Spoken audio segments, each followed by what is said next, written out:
लोगों को जदयू के टिकट मिल सके। जनक जी भी बैठे हैं यहाँ पर, ठीक ही कहा आपने। गोपालगंज से सांसद हो, हैं? बताइए। तो उस समय ठीक थी भाजपा, नरेंद्र मोदी तो उस समय प्रधानमंत्री थे ना। तो नीतीश कुमार जी, आपसे मेरा तीसरा सवाल यह है कि 19 में आप जीते नरेंद्र मोदी के नाम पर बिहार में लोकसभा चुनाव में। आज आपकी भी संख्या 14 हो गई है, 16। 14 में संख्या भी कितनी थी? 2। तो आप 2 से 16 हो गए। अकेले गए तो आप 2 पर थे, फिर लोकसभा में 16 आ गए। किसके नाम पर जीते? नरेंद्र मोदी के नाम पर। अब जरा उसके आगे चलते हैं। 20 की विधानसभा का चुनाव था। नीतीश जी, क्या सच्चाई नहीं है कि उस चुनाव में नरेंद्र मोदी जी ने बिहार में जितना सघन प्रचार किया, उसके कारण एनडीए की साख बन पाई? आज आपको मैं विनम्रता से स्मरण देना चाहूंगा माननीय मुख्यमंत्री जी कि फर्स्ट फेज का चुनाव फुलवारी से लेकर यूपी के बॉर्डर तक हुआ था। एनडीए को कितनी सीट मिली थी? याद करिए।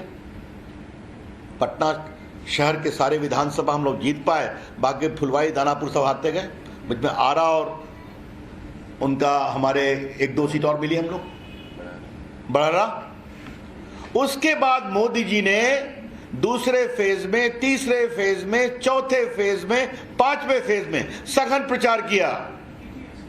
जंगल राज के 2 युवराज, याद है ना आपको नीतीश जी, कि भूल गए आप?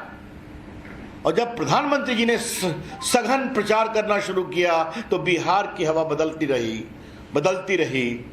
दूसरे फेज में एनडीए को अधिक सीटें मिली, तीसरे में और अधिक मिली, और चौथे 5वें में हम स्वीप कर गए। अब आपको 43 आया तो आप खाली दूसरे पर ब्लेम करते हैं। कभी अपने अंदर भी तो देखना चाहिए कि 43 क्यों आ गए आप? जदयू, कहीं बिहार के जनता कुछ असहज तो नहीं हो रही थी? हमारा स्पष्ट मानना है कि वो जीत नरेंद्र मोदी के प्रयास और उनके व्यक्तित्व के कारण जनता ने विश्वास किया कि डबल इंजन की सरकार चलानी है बिहार के विकास के लिए। और चौथी बात माननीय नीतीश कुमार जी आपसे हमें कहनी है, आज आपने बहुत हम पर आरोप लगाया है, तो आज हम तो आरोप नहीं लगाएंगे, हम सवाल पूछेंगे आपसे। आज आपको 43 सीट मिली, भाजपा की सीट आपके दुगने के बराबर थी, फिर भी इसके बदले कोई चर्चा नहीं हुई। माननीय प्रधानमंत्री नरेंद्र मोदी जी ने दिल्ली के भाजपा कार्यालय में इस जीत के विजय उल्लास के कार्यक्रम में घोषणा कर दिया कि बिहार के मुख्यमंत्री नीतीश कुमार जी होंगे। और बड़ी पार्टी भाजपा के एक-एक कार्यकर्ता, एक-एक विधायक ने इसको बहुत ही सहजता से स्वीकार कर लिया। ये सच्चाई है कि नहीं नीतीश कुमार जी? बताइए तो आप मुझे। तो आप कैसे कहते हैं कि भाजपा ने आपको कमजोर करने की कोशिश की? आपको कमजोर तो प्रदेश की जनता ने किया था, फिर भी प्रधानमंत्री नरेंद्र मोदी जी ने आपको मुख्यमंत्री बनाया। फिर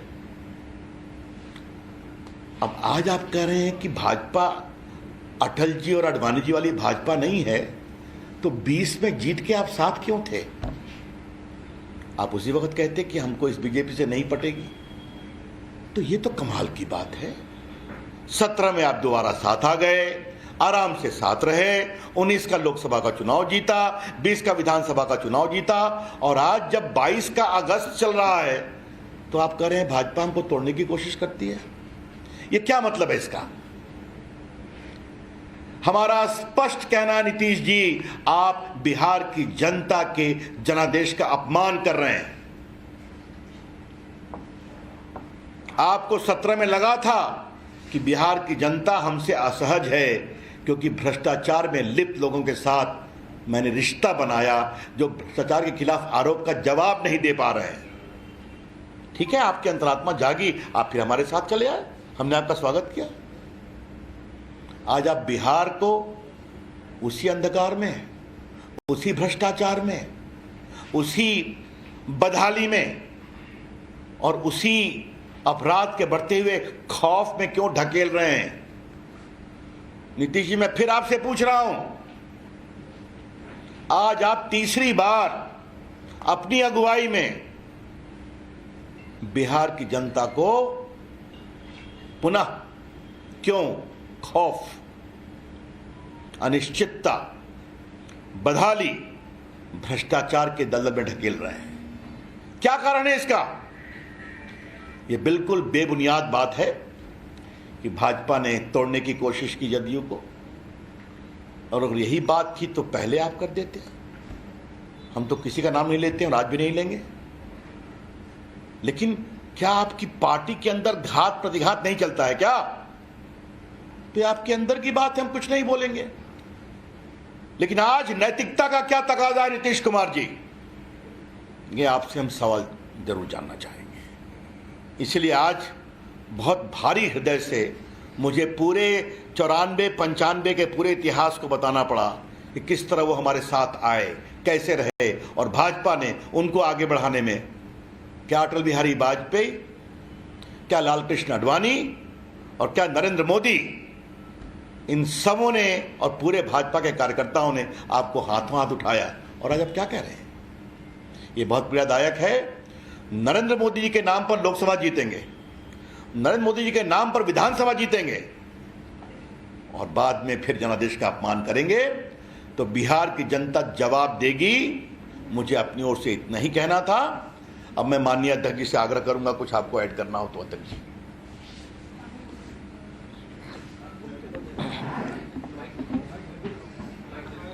कोई नहीं।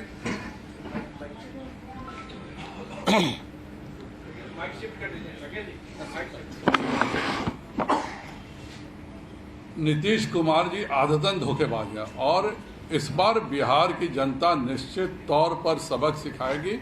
हम लोग संघर्ष करेंगे और 2024 में 35 सीट से ऊपर तो भाजपा जीतेगी ही। 2025 में भी हम 2/3 से ज़्यादा बहुमत के साथ आएंगे।